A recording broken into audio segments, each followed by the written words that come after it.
Hey everyone, and welcome to Voices of Veritas, a podcast made by the church for the church. I'm Ryan Hennigan. And I'm Michael Bashaw. At Veritas Community Church, we believe that the gospel of Jesus Christ is at work in and through us, transforming all things. On Voices of Veritas, you will hear real stories of gospel transformation, spiritual insights, and heartfelt conversations that seek to encourage us as we follow Jesus.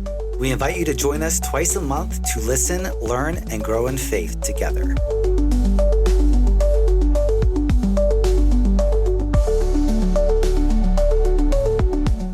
Welcome, everyone, to the Voices of Veritas podcast. I am one of your co-hosts, Ryan Hennigan, and I'm joined today with Michael Bashaw. How's it going, Ryan? Good. I'm really excited for today because even though none of our listeners can see us, we're in a new format, like new room, new tables. I'm pretty excited to see how this goes. Yes, the podcasts that we've done up to this point, we've been in a tiny room and over a tiny table. And we just decided it just like feels a little too uncomfortable, and we don't want that to translate to the podcast. So we're in a big room now. We've got a lot of chairs, bigger table, and we also have 4 guests with us today. So it is a party. That's right. This is, I think, the most we've ever had. Maybe 4, we might be tying one of those in the past. Right. Yes. But our guests today we have Mark, Casaundra, both members of Tri-City, Veritas location, Pastor Brad, pastor of Veritas Tri-City, and then his daughter, Scarlett. Guys, welcome to the podcast. Thanks for having us. Good to be here. Yeah. So today's topic is the Nepal partnership. And please correct me if I'm wrong, but I know next to nothing about this, and I'm really excited to learn. But my limited understanding is that this is a specific ministry at Tri-City. I don't know if the other congregations, the other locations also partake. I'm sure you've had visitors across the church, but I have never really heard it mentioned. So I'm just curious, maybe Pastor Brad, you can start, give us just like a brief background on what it is, how long it's been around, and how long you've been involved. Yeah, absolutely. The partnership with Nepal basically got started, I want to say, over 15 years ago. In the early days of Veritas, when we only had the Short North congregation, only had a handful of members, really. There was a amazing young woman named Christine Pellegrini, now Christine Ferch, who was graduating from college and felt really called to international missions, and she was with an organization called Operation Mobilization, and was sent to Kathmandu, Nepal. And so she was really one of the first, if not the first, international missionaries that we ever sent out as a church. And we helped her raise support. We sent her, stayed in close contact, and we're really just amazed to see what God did in that partnership through those years. And while she was there, sharing the gospel and serving the people of Nepal, she met an all right young man, a pretty awesome guy named Mark, who's with us now. And when they fell in love and got married, it was really my honor to do their wedding when they came back. How long ago was that? That was 2014. 2014, yeah. And so almost 12 years ago. Oh, wow. Wow, coming up. Wow, there you go. Congratulations. Hopefully I remember it. So. Yeah. And since then they came back, it's right around the time where we were continuing wanting to build on this partnership. And so we took a trip. Actually, the first one that I took was with my wife and several other members. And we were trying to figure out what would it look like for us to continue now that Christine and Mark were back to invest in Nepal. And during that time, we built a very close relationship with a Nepali pastor named Hari, who has just been an extraordinary blessing to us, and that we partnered with since then. So, Mark, is it safe to say that you've been involved since 2014 then, or with Veritas? Yeah. Okay. So my partnership with Nepal dates back to 2006 when I was a freshman student at Moody Bible Institute. And I had met a representative of the mission agency, Operation Mobilization, who Christine and I went with. And there's a big missions conference there when they set up their booths and you go around, and this guy specifically looked at me, and I was just like, hey, I'm interested in missions. I grew up as a missionary kid, so I've always been interested in missions. And he was like, we really need young guys like you in Nepal. And he said that to me in 2006. It might have been 2007 now that I think about it. But that just stuck in me. That's just stuck in my heart. And when I graduated in 2010, I went and I met Christine there. We both went separately. I'm from St. Louis, Missouri originally. And then, when we met and fell in love and were engaged, we were praying about, hey, where should we live when we go back to the States? And she told me about a church named Veritas and how amazing it is and how much like home it is to her. And I was like, okay, sounds like we have a place to live when we go back. So we moved back in 2014 and never left. So that's not an endorsement for Veritas. So you mentioned that you grew up as a missionary kid. Yes. Where are some of the places you've been? So the first 5 years of my life were in Greenland, up north. Okay. My parents were with a mission agency called New Tribes Mission, and they went there to be church planters. And after that, we moved back to the States for a couple of years for them to train at the NTM, the New Tribes Mission Training Center, and then we went to Mexico for another 5 years. And then around the time me and my siblings were all entering high school, we moved back to the States where we were based locally. That was St. Louis, Missouri. And then my father became the field leader of Bolivia stateside, raising local teams and funds to serve the local church down there. Okay. And Cassandra, how long have you been involved with the Nepal Partnership? Actually, it's much shorter than Mark, so I hate to follow him up. But actually, last year, Brad was preaching one Sunday, and it was probably in January or February. Like, the trip was happening in March, and I remember he was like, we're still looking for people to go to Nepal. And I had gone to Cambodia the year before on like a short-term mission. And so I wanted to be able to go back, but I was also engaged and going to get married in May. And I was like, I don't know if I could do like a 2-week trip or a 3-week trip. But Brad was just going for 10 days and it was only going to be a week off work. And I thought, wow, maybe this is, the answer to my prayer of how I could go on another short-term mission. And so my, partnership with it really didn't start until last year.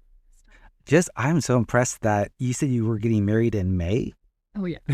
You were like, March, we'll go on a 10-day trip to Nepal. To me, that's amazing. I love it. Well, it was wild because it was such an answer to prayer because Scarlett was planning on going and we were just longing for another woman to be a part of the trip, to just connect and to help us really serve the people there. And it was getting so close to when we were leaving, I was like, there's no way we're going to find somebody else. And then Cassandra was just crazy enough to come up to me after the gathering and say, you know what? I think I'm interested. I'm like, you're in. Perfect. Wow. I definitely, it was a very busy few months, but it was so sweet and special, and to go to Nepal and be part of that and then come home and get married. So yeah, definitely fits my personality of just probably taking on a little too much. Well, then, Scarlett, you were on this most recent trip as well. Is that correct? Yes. Is this your first trip to Nepal? Yeah. Okay. Can you tell us a little bit about how it was being your first experience, and tell us a little bit about the team and what that was like? It was like the first time I'd ever really gone out of the country, so it's very different, and I had a lot of fun, but I was really happy that Cassandra could come because I wasn't wanting to just give both of us for the whole time. You didn't want that much time with your dad? But I also really loved, after we got there, meeting Hari's family because we were with them for most of the time. And I got to become friends with Tirza and Aragana, which is his daughters, and had a lot of fun with them too. I'm a practical guy. I think practically, like, talk to me about the partnership. Like, Pastor Brad, you mentioned like growing and spreading the gospel. What does that look like?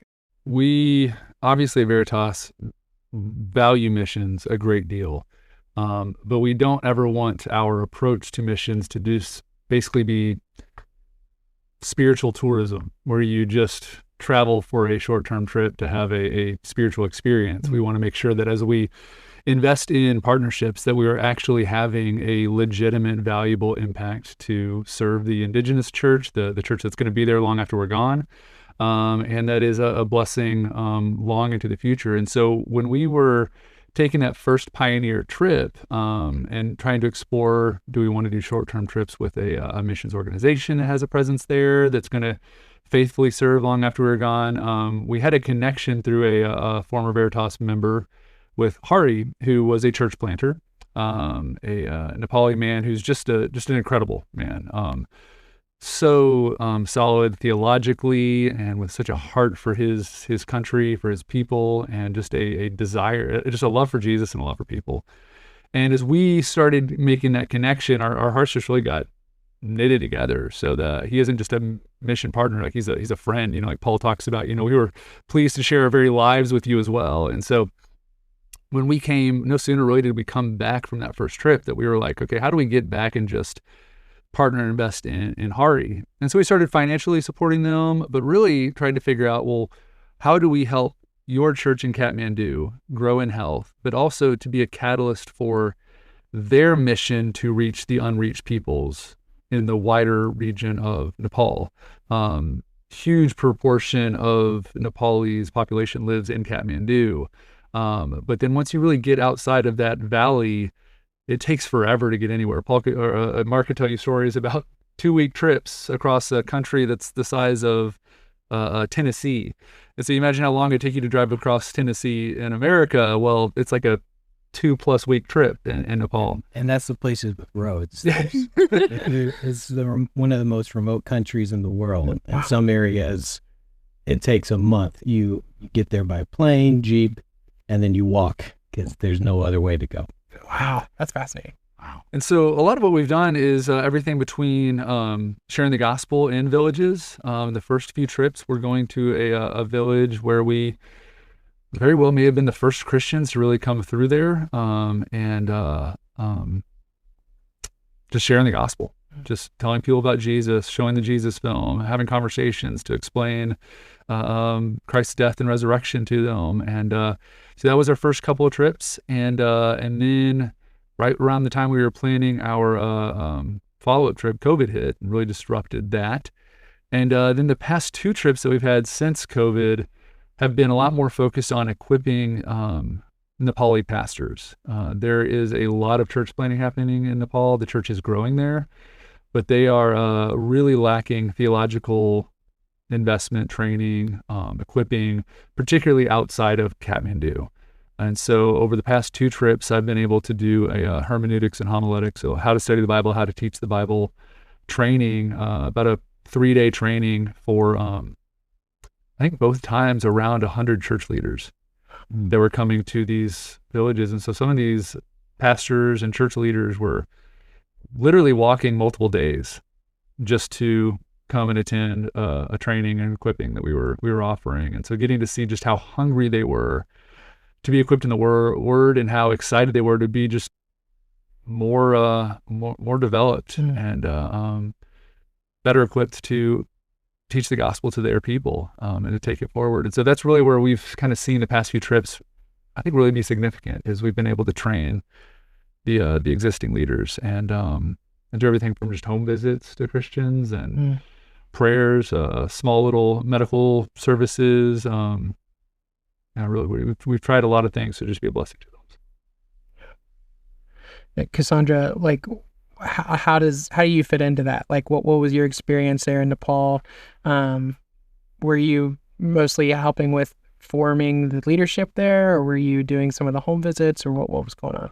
Yes, that's a great question. And I think this trip was a really good example of like me trying to find out how I fit into it. And so part of the trip was growing into that and actually having conversations with Brad about how do I fit into this? Because my previous experience had been, you just went house to house from dawn to dusk and, had fun in between and, just really enjoyed being in the community. But we were there for a little bit different of a purpose, right? It was for Brad to teach and for me to learn too while he's teaching, but also sit with the women, but also be with the people outside of that, right? Or we're cooking meals. I also love early mornings. So for me, it was like waking up before everybody else, and going out into when we were in the remote village and just going out and walking the streets. And I remember one day, little kids were like they could tell I spoke English and was American, and they like pulled me into this like coffee shop. I mean, they call it a hotel, and it's really just someone, you know, serving coffee out of their kitchen. And it was to take me to a teacher that spoke a little bit of English. And like their curiosity and their drive to just talk to you and learn about you is like a avenue to share the gospel. And so with the very little English that he understood, it was, you know, a way to convey why we were there and what we were doing. And you find little moments, even when the whole goal of the trip is to, you know, inform other leaders, you're still finding ways to share the gospel. I would be curious to know, what was like your favorite thing that you had to eat there in Nepal? I can probably tell you my most surprising thing that I liked. Okay. That helps. Yeah. So it was one of our last nights, I feel like, in the remote village. And, you know, someone was just like making us food in their, you know, house, just sharing what they had with us. And it was just like fried fish, but I mean like head on little tiny little fishes. And it actually wasn't bad. Like I was hungry and skeptical, but it was actually like, okay, this is fine. Like this is good. And it was just surprising that I liked it. But there were like some traditional foods. Mark could, you know, say the names better than I could remember them. The national dish is called dal ba. Dal is like lentils and bat is rice, and it's literally a plate heaped with more rice than you could possibly pack into your stomach, and then a cup of like lentil soup, and then other things like some different types of vegetables and things, and you mix it all together and eat it with your hand. You eat with your hands in Nepal. You don't often use utensils, especially in some of the more traditional remote places outside of the city. Interesting. Mark, could you give us a little picture of Nepal for people who don't know much about the country, which includes Sure.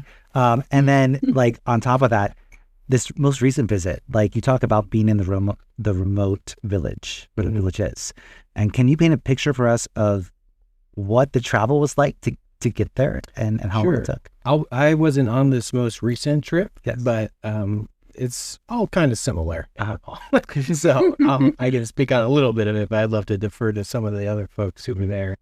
But as Brad said, Nepal is a country nestled between the size of Tennessee, nestled between India on the south and then China on the north. And so you have on the south the plains at their sea level, and then within, if you think of the narrow size of Tennessee, once you get up to the north border, that's the highest point in the world, which is Mount Everest. And so it's just a very diverse landscape depending where you go, and a beautiful people who are primarily Hindu with some Buddhist. And it's been a pretty isolated country for its entirety of its existence. It's pretty influenced by India, but it still loves its national heritage and identity. And so when you think about the church and coming in, a lot of Nepalis see it as a threat to their identity, their nationalism, which is to be Hindu. But it's still a very welcoming people, as Cassandra said, who just are so curious and quick to smile and to share their lives with you. It can be frustrating at times as well. If you think of a culture the exact opposite of American, it would be Nepali. Even the way they phrase their sentences, their sentence structure is the complete backwards way of how we would talk. And so learning the language, everything, it was such a huge culture shift that I love how Cassandra said that once you just embrace it though and find your fit, it just kind of becomes a beautiful thing. One of the trips we did, the first one we were talking about to the remote village, we didn't know what that would be like. So we took on their highway, which is like a 2-lane road basically. And then for, 6 hours, and then you hop out, and then you're like, okay, it's up on that hill. Like, what? Hill? That's a mountain. So in Nepal, you only call a mountain if it has snow at the top. But, the elevation was still pretty high, and it was literally a staircase of stone cut into the hill. My air quotes, you can't see me using them. And we basically had to get on the Stairmaster for 3 hours up to the top of this mountain. Oh my And goodness. that's where we stayed for a while. But I also feel like Brad has a crazy story that like scared me half to death about travel in Nepal. Like something about the rain and like hiking through like craziness. When you visit Nepal, the time of the year is probably the most important factor because they basically have a rainy season that is from about May to September, early September-ish. And it is just monsoon. You cannot get anywhere. And then they have a very cold season in the winter. But we scheduled a trip at the very end of August, thinking that we could fit it in before when our teams were available, thinking we could fit it in right at the end of the rainy season and that everything was going to be great. It was not great.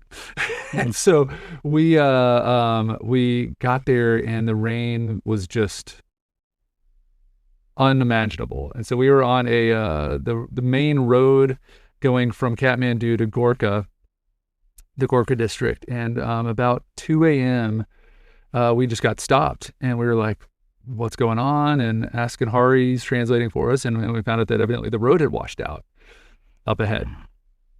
And so we're like, well, okay, that sounds like it's a big deal. But when are we going to be? They had no way of knowing we were getting through. And we had like about 100 people that were coming to a training, and I was supposed to teach at 9 a.m. the next morning, and it's 2 a.m. and we are on the other side of the mountains from there. And so I don't know whose idea. I think it was Scott Warner's idea. I think he was just wanting to get out of the car. And he's like, let's walk. And so we throw in and it is just downpour. And we throw on our backpacks and our ponchos and we just start walking on the road. And over the whole night, I mean, we walked all night. I think I remember counting 32 washouts. So full on mudslide that washed out the road that we had to climb and crawl through. And at some points, I think even a couple of us got stuck in. But we walked all night. And so we got to the other side of the mountain by the next morning, I think around 6:30 or 7, and paid a guy like, I don't know, $10 or something to let us sit in the back of his truck. And he drove us to the church that I was teaching in. So we got there, I hopped in the shower, and 10 minutes later I was teaching the how to study and how to teach the Bible class. Wow. Yeah, that was a night to remember. Gosh, yeah, I would never forget that. I mean, talk about dedication. You guys are literally trekking through mudslides, which can be lethal, and you're doing it in the dark with an ocean basically around you. Yeah, headlamps on and trying to find our way. That was something. How did that Bible teaching go? I have no recollection. Hopefully, I spoke with some degree of clarity. So. I think that's where God's grace definitely comes in on these trips, because I remember that training. There were 4 of us on that trip, and all 4 of us had different segments to teach, and we were walking through the night, not sure if our bags were getting drenched like we were. And I remember the next morning when it was my turn, I didn't have to teach it, and I got there and I passed out. And then Scott woke me up. He's like, "Hey, you're on in 5 minutes." And I was like, where am I? What? Wow. So then we go there, and I'm standing there with blisters on my feet, still sand between my toes from the landslides, and just sharing this training. And I just remember thinking, like, only by God's grace is this possible, and does this make sense? Or else we're just crazy people, like you said, risking our lives to do something weird. No, that's amazing though. Like, not only is it dedication, but like you said, God's grace, like his provision, like keeping you guys safe, and having somebody you're able to, hey, can we hitch a ride in your truck? Like, probably good timing. So you this might be a weird question, because what I'm gathering is like you guys, your work spreading the gospel there is a lot of like training the established leadership in churches there or in Christian communities there. But Mark, you mentioned like as a sense of pride, they can be kind of hostile to the gospel. I don't know if hostile is the word you used, but there's appropriate. Okay, so there's some resistance. What was that like when you, like, again, you're talking to pastors, but when you're talking to lay people who are there who might not be familiar with the gospel? You mentioned, Pastor Brad, you guys might be the first Christians in some of these places in Nepal. How did that kind of make you feel? What was the experience? Were there any like aha moments, for lack of a better term? I can just say real quick, and then I think that Scarlett and Cassandra actually had some really great relational connections that they had. But one of the things that I have found both in equipping the leadership to better teach the Bible has been incredibly significant.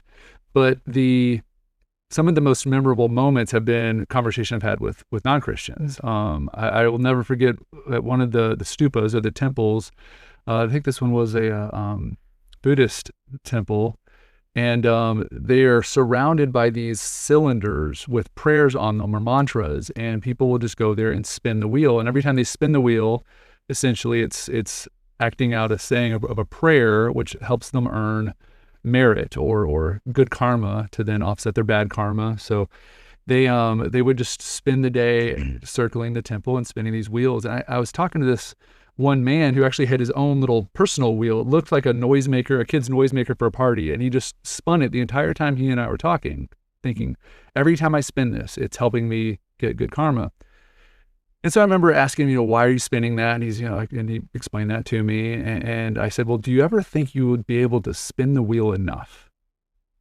Do you think you could ever possibly spin the wheel enough to outweigh all the bad that you've done? And he just kind of this look of resigned, just sorrow. And he just said, I hope. And I think that really encapsulated so much of the burden of this of a religion that truly believes that your only hope is to, over the course of many lives, slowly escape this karmic cycle. And so then I asked him well, what if there was someone who actually had perfect merit, and they could take all of the bad merit you've ever had and give you perfect good merit in its place? And he just looked at me and said, that would be the best news the world could ever hear. And so it was just, you see how desperately, even if they don't know they need the gospel, how desperate they are for the hope of the good news of Christ. I really enjoyed when we were in the village seeing Scarlett, who I imagine this village that we were in the last trip had seen some Westerners before, but I don't think they had ever seen an American kid before. And so Scarlett got a little taste of what it would be like to be like YouTube famous. So. Definitely, when we first got there, I remember walking with Tirza down to the church because it was like a far walk down a hill. And I remember this like old guy was kind of sitting on his porch, and he was like, he said something to us in Nepali, so I was like, I don't know what that means. And so Tirza was kind of like a translator the whole time. And so she like said, he asked like, oh, where are you from? So we talked to him for a little bit, and then after that, it was like I think the word might have spread a little bit because everywhere in like the village after we went, there were like kids, they would just like, you kind of turn out and you just see them staring at you. And then I feel like one night when we were watching the movie, Jesus film? Yeah, the Jesus film, and this like little area, all these kids just came, like teenagers or like even like little kids would just like surround me the whole entire time and take pictures and ask questions. And there are these little shops also, and they would just buy me all these like snacks and bracelets. And they had just had so many questions, and there was only about a couple of them who could speak like a little bit of English, and it was just kind of like they'd all ask him questions and he would translate every single one for like hours. Wow. And I think, what Scarlett is, telling in a way here is that children are the exception to a lot of rules, right? And so when you think about this hostile nation that has this nationalism, just like our culture, like kids are so moldable and so curious and so welcoming, and Scarlett experienced that firsthand. And so you have a way around it, in which is sharing the gospel with children. And Scarlett and I had a chance to do that, and she's welcome to say a little bit more about that. But it's such a beautiful way in of curiosity. If the children's parents let them come and hang out and listen and play with us, it is such a good way to build relationships with these communities. Yeah, I remember we were reading some like stories, like the storybook Bible, and I felt like the little kids were the first people to come because they would just be playing out in the streets anyway. And then over the like days and time, like more and more kids would just like kind of stand kind of across the road, and just like they were so intrigued, and I also kind of, I think, nervous almost. And so like over the time that we would do it, more and more kids would come and just like sit and listen, even if they didn't really understand. They just were so like interested in what was happening.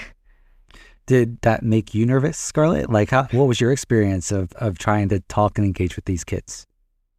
I wouldn't say nervous. It was more just, it was very different than anything I'd ever experienced, I guess. But Tirza was like, I couldn't have asked for anything better because she could speak both English and Nepalese.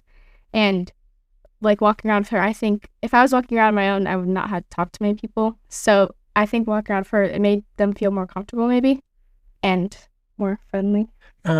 Was there any just like outright like objection and hostility to when you guys would share the gospel? Was there anything like that? From the trip 2 times ago, we had an amazing opportunity to go with Hari and his church outside of Kathmandu, outside of the valley, and do baptisms where Brad actually helped baptize several of the brothers and sisters. And we specifically went out there because while as Americans, I think they're very used to seeing travelers coming to trek the famous places and things like that. But I remember there was a lot of, it's now illegal to proselytize and to convert somebody to Christianity. In Nepal, they wrote that into their constitution. And so they took people out to be baptized outside of the valley to a pretty private and remote place where a lot of bystanders weren't.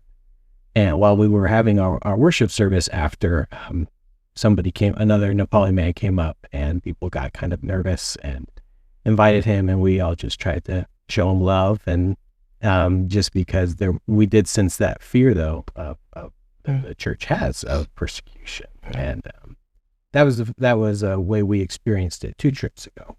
Yeah.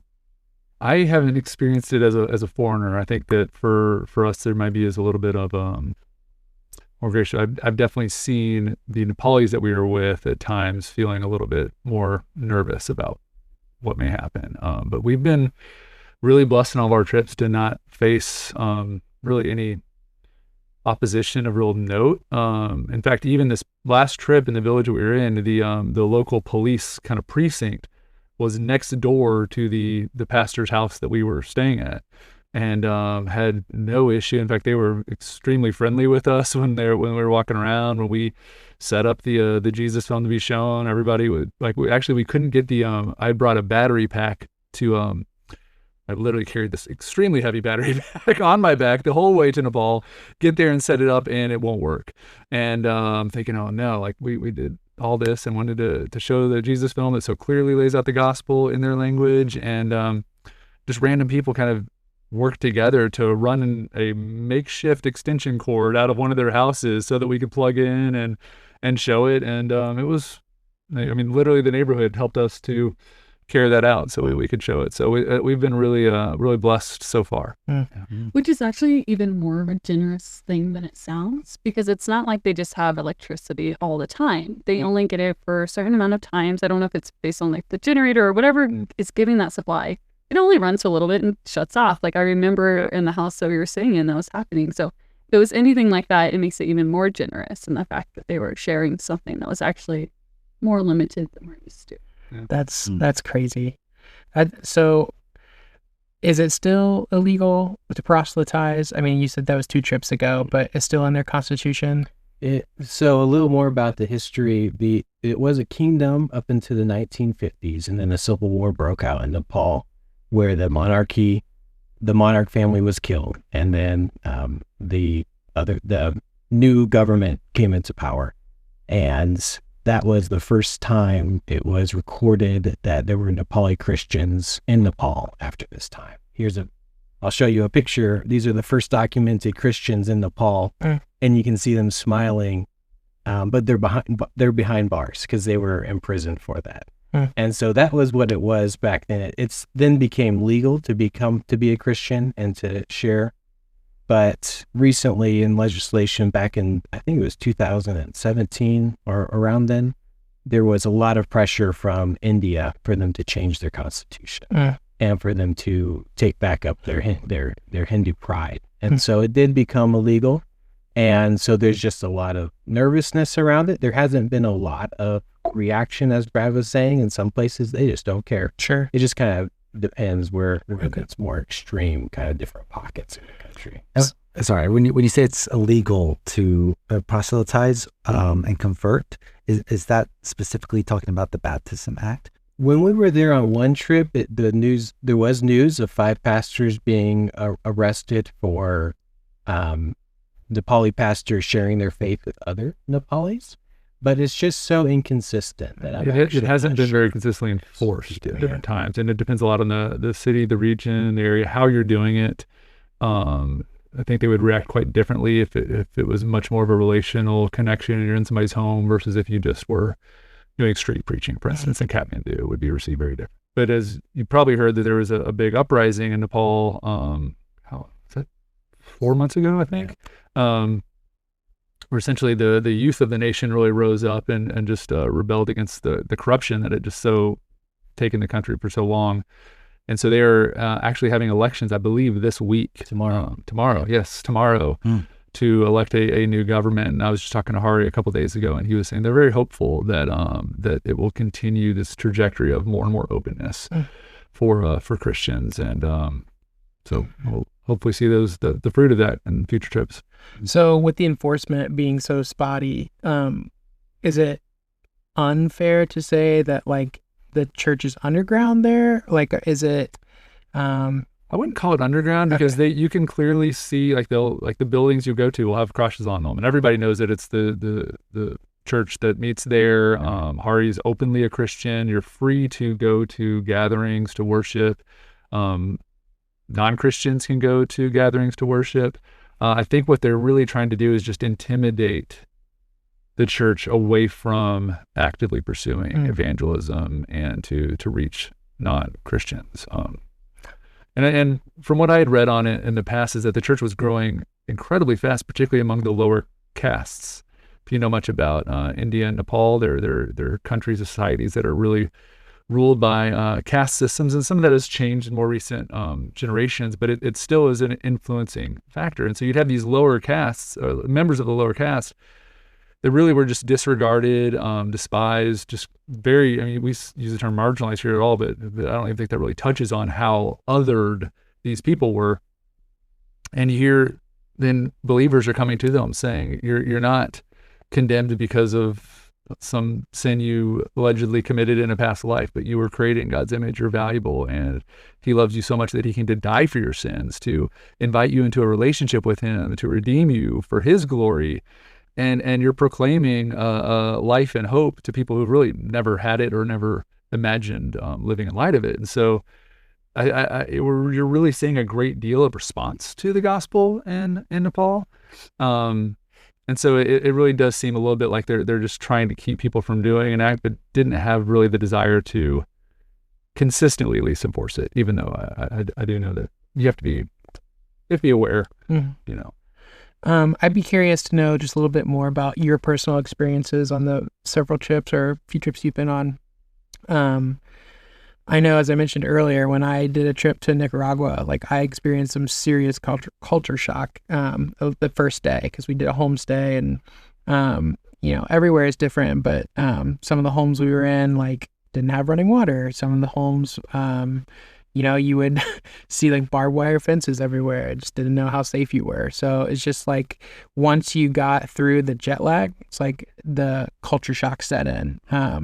So did you guys experience any of that? I know you've been several times, some of you, but maybe even the first time being there. Scarlett, I'd be curious to know about you in particular. Like, did you experience any culture shock?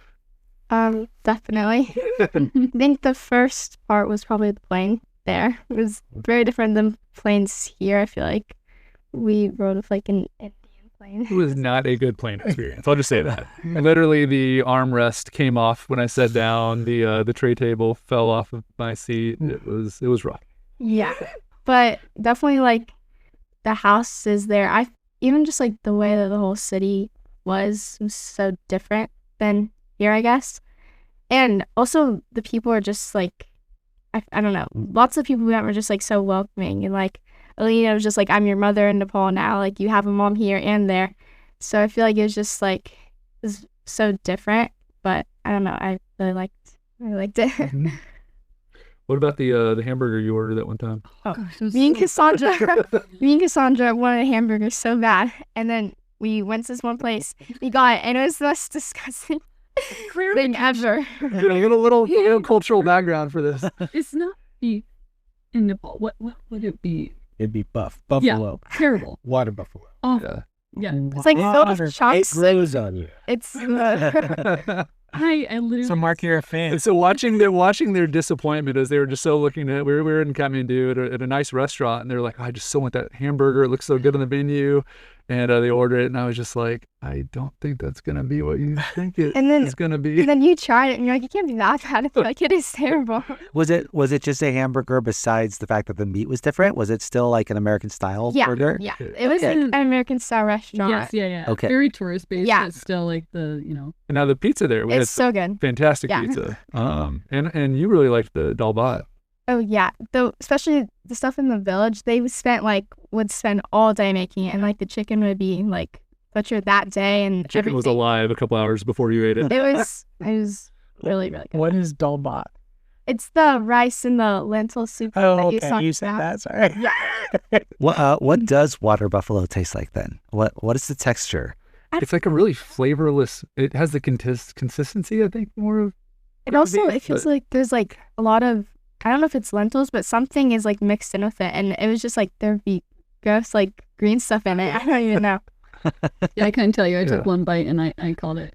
So, It's very lean, so it doesn't have all the fat content that makes beef so mouthwatering Yeah. good. Yeah. It's more so just Bit it's like a drier. work animal that worked the fields, and now Yeah. it's on the table, and it tastes like Mm. it was a work animal. But I think to kind of answer, some of your question on, how does it differ culturally, just in like what we experience in the day to day and how blessed we are in America versus how maybe they live in remote villages in Nepal is, everything's different. It's so humbling to see how they live, how they have water to, bathe, and maybe they're just rinsing off because they just have a spout, and, everyone in the house uses that spout to, shower, bathe. Maybe they just go to the river. I think Brad did that a couple of I did. times for a shower. Mm. And so it's so different in that dynamic, and just hygienically in terms of, think about, we wash our clothes, weekly, and, can shower right at home. And even the bathroom situation, which we don't need to talk about, is totally different than here in America.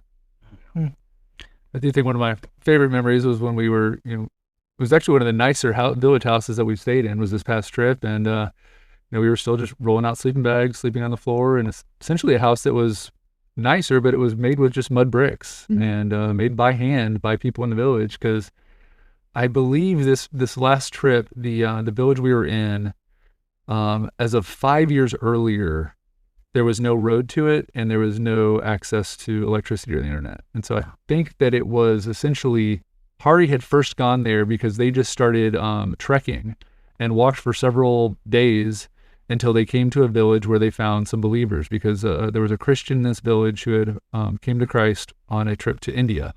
And then he just started serving there. And so think about a 5-year period gone from having really anything in that village was carried on someone's back or maybe on the back of an animal. And then in a matter of 5 years, they have a road, they have internet, talking to the kids about what they want to be when they grow up. They said they wanted to be YouTube influencers. So They also it's It's amazing. You don't have like running water, like washers or dryers or, anything. But they have phones in the houses, Yeah. which is so unique. smartphones. Yeah, Yeah, smartphones. Yeah. they would all like ask for my like Instagram and Facebook to follow me. Mark, so correct me if I'm wrong, but you mentioned that in the States, you've done some work with like a Nepali population here Yeah. in Columbus in particular. Mm-hmm. So talk to me about what that's like.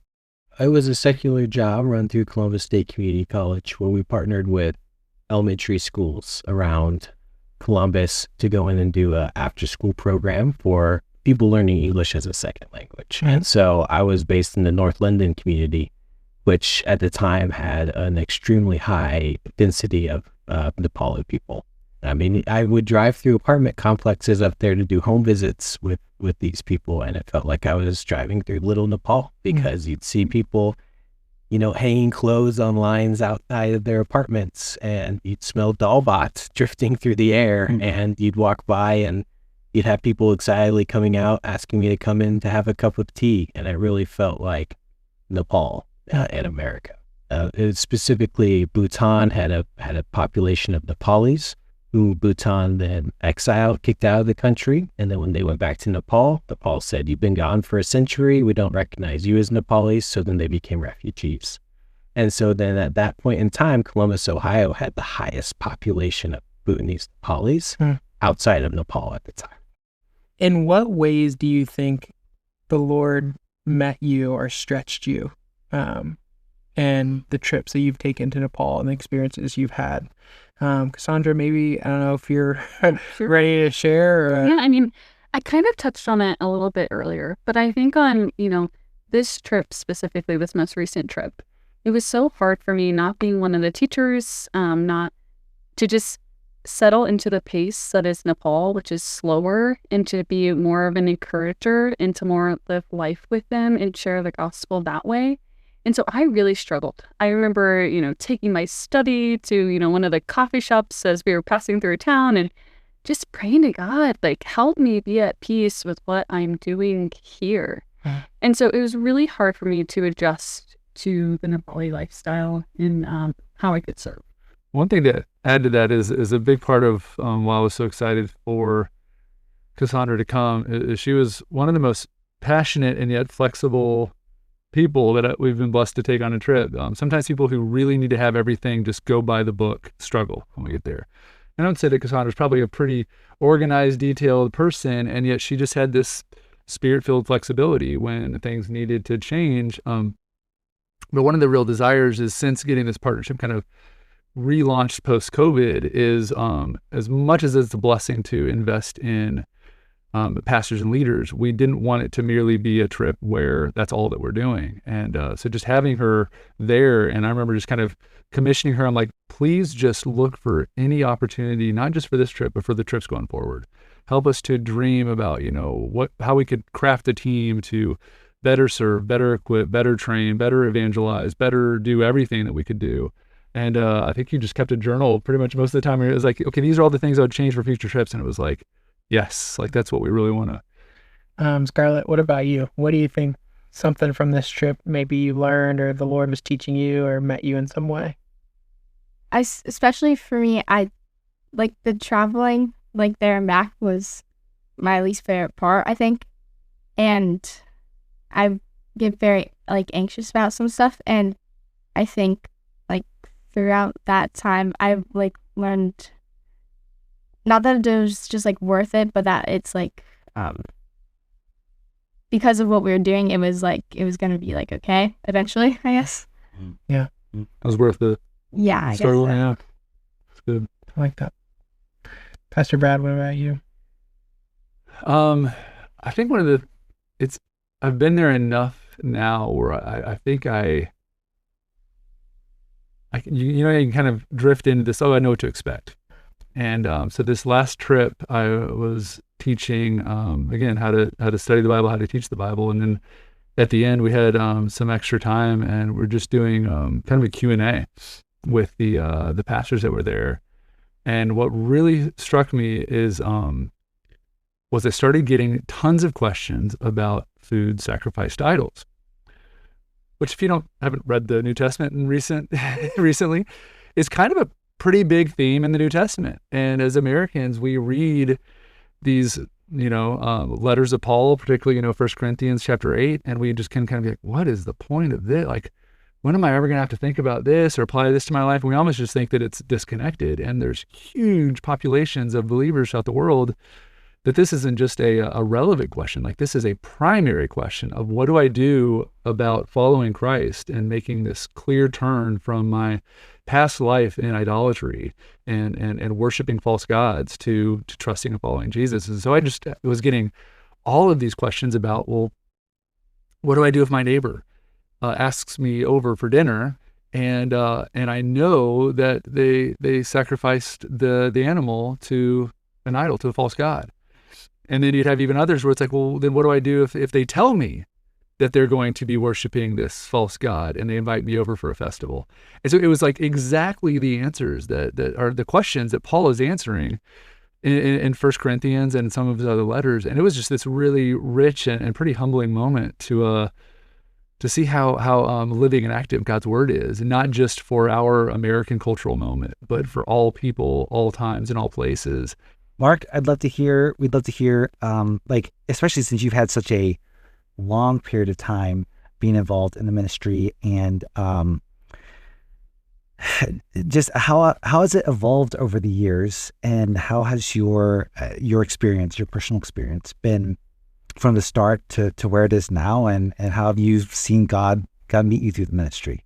Sure. Man, we need a whole nother podcast to talk about this, but I remember in 2010 heading to Nepal, just feeling like, Lord, the harvest is ripe, and here I am. I'm a worker. I'm going to do all this amazing stuff for you. And I cannot tell you how incredibly blessed I have been by the Nepali church. And I feel like their impact on me has been far greater than my impact on them. And I think I've come to really, view them as my brothers and sisters, my peers, my co-laborers in this work that we're doing, both for lost Americans here and also for lost Nepalis there. And the number of times I've been sitting on a plane flying back to the States after a time at Nepal and the church there, and just feeling so refreshed, feeling my faith refreshed and kind of rejuvenated to keep this race up that we're all on, to endure. I think that is just such a beautiful picture of the international church, and how a place so far remote in Nepal can have an effect here in Columbus, Ohio. So I think last question I would have, where do you go from here? Are you guys still going to Nepal? Is it like once a year? Are you going this year? Are you going next year? Where are you hoping that this partnership goes? It's a great question. I was just talking to Hari last week, and he was sharing, really just how things have been going since a bit of the uprising, how things have settled down, how they're very hopeful for the elections, and we were discussing kind of what the next trip could be. I believe it's kind of penciled in for this coming fall in 2026, and really I encouraged him to just start letting us know what opportunities there would be to, like where the churches that we'd be visiting would be really needing to grow, be trained, be equipped, what opportunities would really open doors for evangelism, whether it be door-to-door outreach, or a class that we could offer, or some sort of just way to bless the wider community, materially, but oftentimes it's just been relationally. So I think there's a lot of there's still some question marks that we have open, but a lot of opportunity for us to go forward. Because at the end of the day, what we're really wanting to see is the Nepali church further equipped and just catalyzed to church plant. We were talking a lot about the village that we were in last, and how it started with just a couple of believers that heard the gospel in India, and then Hari and a few other Christians visited. And they started investing and discipling and training and raising up believers in that village. And they started gathering as a church. And then just the word got out that there was a church in that village, and that brought not even Christians yet, just intrigued people from the villages around. And people were walking 8 to 12 hours to just be at the church to worship and to hear the gospel. So I think the next time you're kind of like, it's not really worth driving into church, or I want to sleep in a bed. It's a little grace-filled challenge there, but they were walking that far from other villages just to come and hear the gospel. And then as people in those villages were coming to Christ, then after doing that walk for long enough and sharing the gospel more, once they got just a handful of believers in those villages, then they planted other churches. And so that one village church has planted 5 churches in the valley surrounding them, and in the smaller little towns and villages that are kind of on the hillsides. And so that's really what you're getting to be a part of when you go in and invest in equipping leaders. You're not just having an impact by I got to train or I got to share the gospel with this one person or this one leader. Like that is going to have an ongoing multiplying effect every time we go. And I think the real joy of that is knowing that while doing it alongside a pastor in a church like Hari and his church Bethesda Christian Fellowship, that's an ongoing ministry that's going to bear fruit long after we're forgotten about. Well, I think just one of the things I keep noticing as almost a through line through all of your guys' like stories and responses is just what God can do with the faithfulness of one person or a few people. I mean, you kept mentioning Pastor Hari over and over again, and Mark, even your wife, Brad, when we first started the podcast, talking about how did Veritas get into this? Like, where did this come from? Her faithfulness, her drive of bringing this to you guys, and launching this as the fruit. Who knows where it's going to go from here, and that one church planting 5 other churches in the valley. Like, it's just amazing to see that there's that Christian phrase or whatever, like God will equip where it guides, but it's like when people are faithful, even if it's just one person or a couple people, the passions that he's given them, the skills that he's given them, when they're obedient, like he can really do like globally changed gospel work. So I just like that's just been something that's been kind of like resonating with me as we've been talking to you, is just like the amount of people who just are gonna be faithful. It can just take one, so it's been really cool to hear your guys' stories, and Michael and I just really appreciate you guys taking the time and listening to you, and hopefully our listeners will as well. Well, that'll do it for us today on the Voices of Veritas podcast. Tune in next time.